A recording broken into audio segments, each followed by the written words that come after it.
Good morning, y'all. What's happening? Good afternoon, actually. Sun-baked Sunday, you know what it is. I get up in the morning, sip a coffee, kiss the family, pet the dog, and gotta read Mark Berman stories. Yay. And if you watched the last Candid Corner with me and Mr. Lee Valentin, we broke it down. Listen, I got respect for Berman. I understand what his job is and what he's got to do, and I understand that this man has been a pillar in the journalism community for 30 years. It don't mean folk can't get called out, though. You know what I mean? Listen, let's just be real. I can respect what he's done and all that and still say that's kind of a BS article where he dropped all of a sudden Tibbs got to have a negative vibe about somebody on his team all of a sudden. Come on, man. Come on. And it's always sources or, people around the league. Like, dude, everybody's around the league, from concession stand workers to janitors. Everybody around the league. That ain't saying a damn thing. And around the league has absolutely nothing to do with the Knickerbocker organization. Organization, meaning the team and the team officials. So if you asking, Joe the barber who works for Barclays Center, who cares what their opinion is my point. At the end of the day, anybody could have anything negative to say about anyone. A journalist chooses what to write versus what not to. And in a slow news cycle right now for the NBA, let alone for the Knicks, where there is no trade imminent, and Shams did literally the same thing early last week by bringing up our name in a non-story, just so that there could be more conversation about the non-story. This is what they do, guys. It's their job to keep the conversation going, whether there's actually a conversation or not.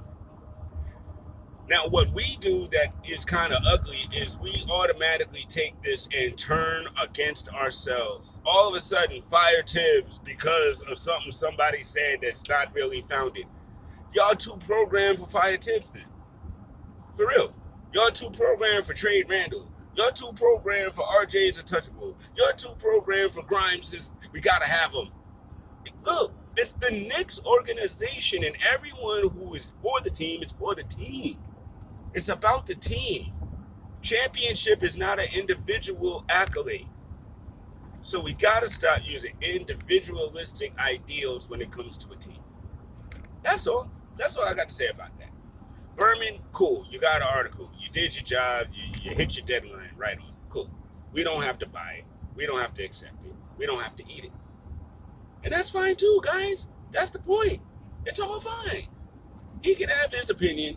We don't have to buy it. We don't have to believe it. We don't have to eat it up, especially when there are no facts in it. It's an opinion piece.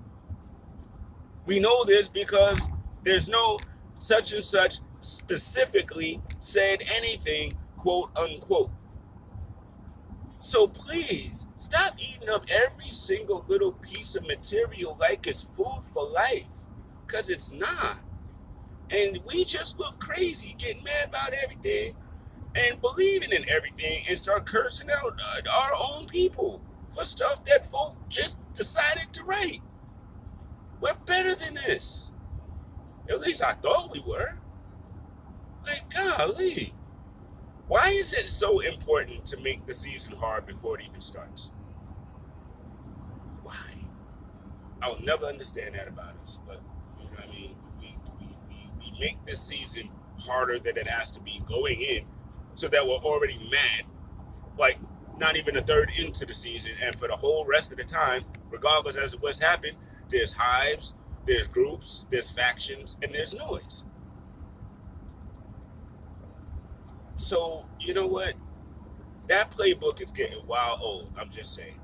You know, the building your own agenda to be mad all season so that if it doesn't do exactly how you want it to go, you got a reason to complain and make spaces.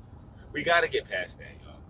If we are truly this intelligent, knowledgeable basketball fan base, we need to start acting like it and not like, a gossip hounding TMZ revived, fan base, because that's kind of where we are right now.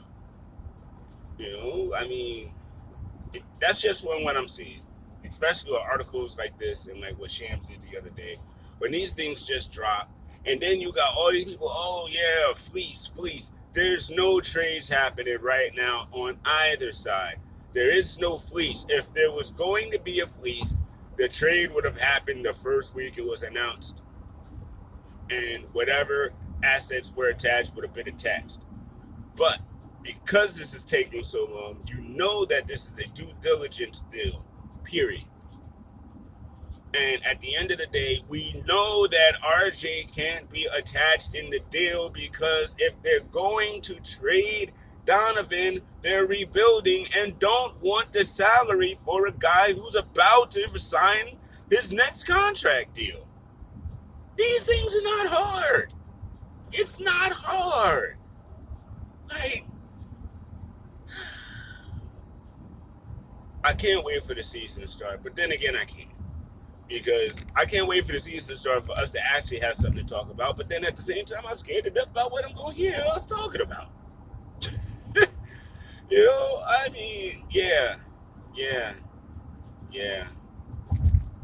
I might even be rambling right now, but that's how I feel about these articles. They're just rambles from people who know they have deadlines and they know that this is a slow news cycle and there's really nothing to report. But they have to get something out. That's their job. So today Berman was doing his job, and I understand it. I love movies. I love TV. I don't love every TV show that comes out. I don't love every movie that comes out, but that doesn't stop me from liking movies and TV. So I say that to say I may not agree with this article. It doesn't mean that I hate Berman and that, I don't respect anything that he does. That's not true. But it doesn't mean I got to eat up every article. It doesn't mean I got to take everything that he says as truth, as prophecy. No, it doesn't. It means with my rational mind, I can discern from what he says and gather my own opinion. And on this particular case, I feel like my opinion is that he had a deadline and he had to write something.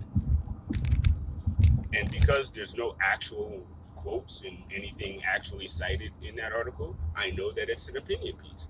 And opinion pieces are fine. They make up a lot of newsreels and newspapers and stuff like that. So that's fine. I don't have to agree with it. I don't have to have a dissertation, and I don't have to turn on my team because of it. That's all I'm saying. I'll holler at y'all.